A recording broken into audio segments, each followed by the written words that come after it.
Now, our next speaker wants the audience to know that she is passionate about global unity and banding together to bring about change in society. Now we will welcome Anjali Dhanekula from Hathaway Brown.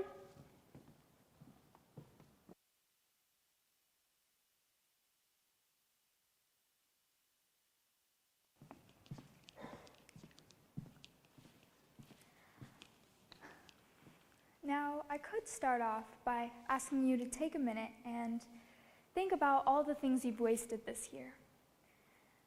Think about all the food you've wasted this year. But I'm not going to do that.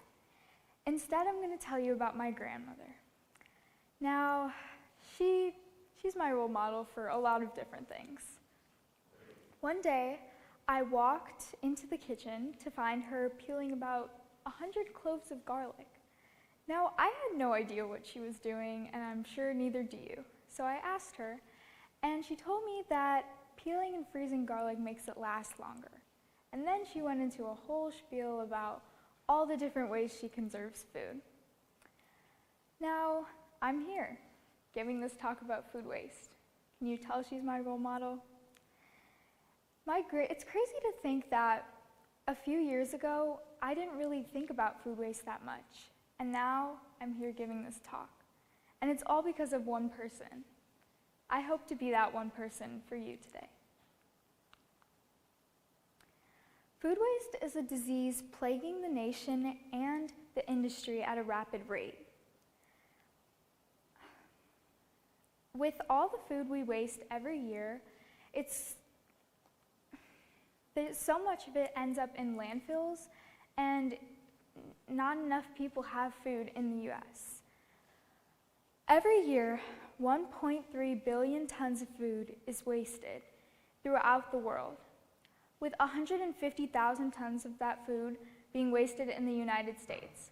But still, 40 million people face hunger every day in the United States.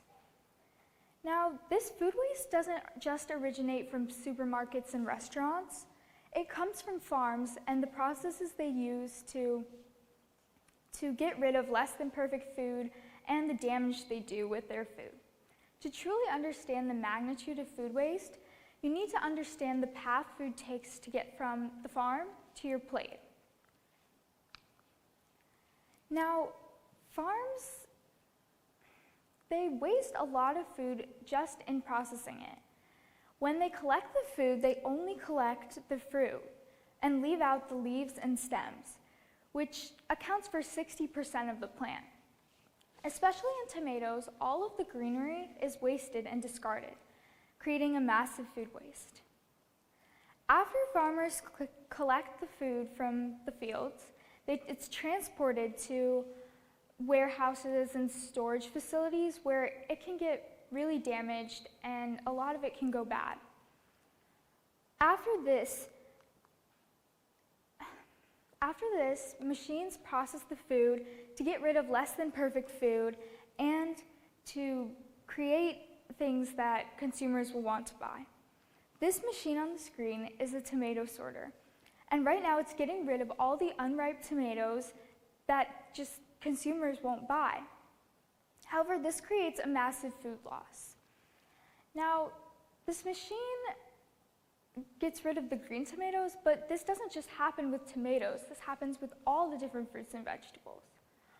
At processing facilities, foods are also turned into jams and juices, but the processes of boiling and peeling create a lot of food scraps that are just discarded.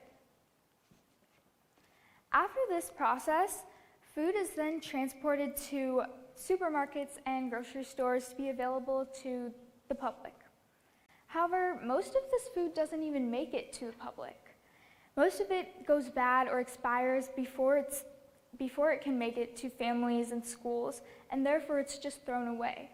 And even with the amount that makes it to schools, families, hospitals, 30 to 50% of the food on supermarket shelves is wasted by consumers at home.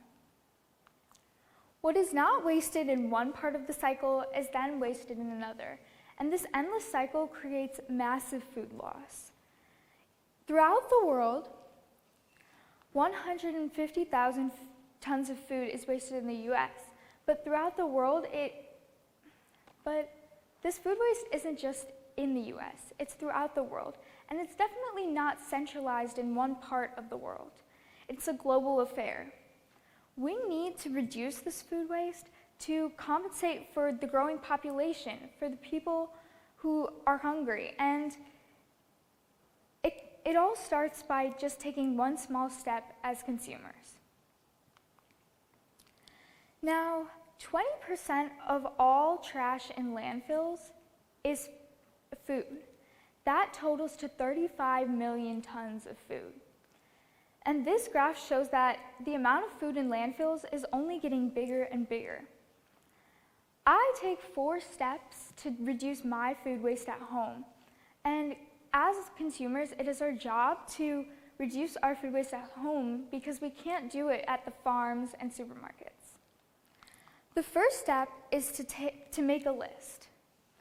Now, making a list can really just tell you what you have at home, what you don't have at home, and it'll reduce impulse buys and it'll prevent you from picking up things that you don't need. While you're at the supermarket, make sure that you don't take more than you need in the first place. The second step is to not overcook. What I mean by this is try to minimize leftovers because leftovers tend to add up in your fridge and they'll go bad eventually. So even if you have leftovers, make sure you keep track of them and make sure you are really knowing when your food will go bad. The third step is to keep track of dates. Now, use-by dates can be very confusing.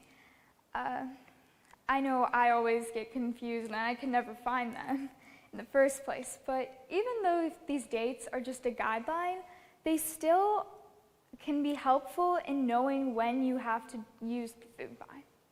And the last step, the most important step for me, is to donate what you can.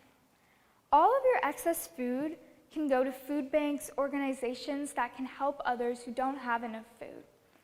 And one in every 8 Americans faces hunger every year, and I think we can really do an amazing job of helping them if we reduce our food waste. These 4 steps can impact our food waste as consumers, which decreases the amount of food waste in total.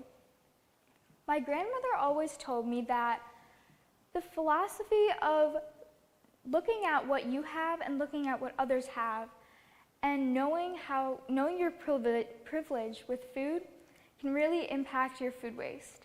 So next time you want to throw something out, think about what others have and think about how your one action can impact food waste. Thank you.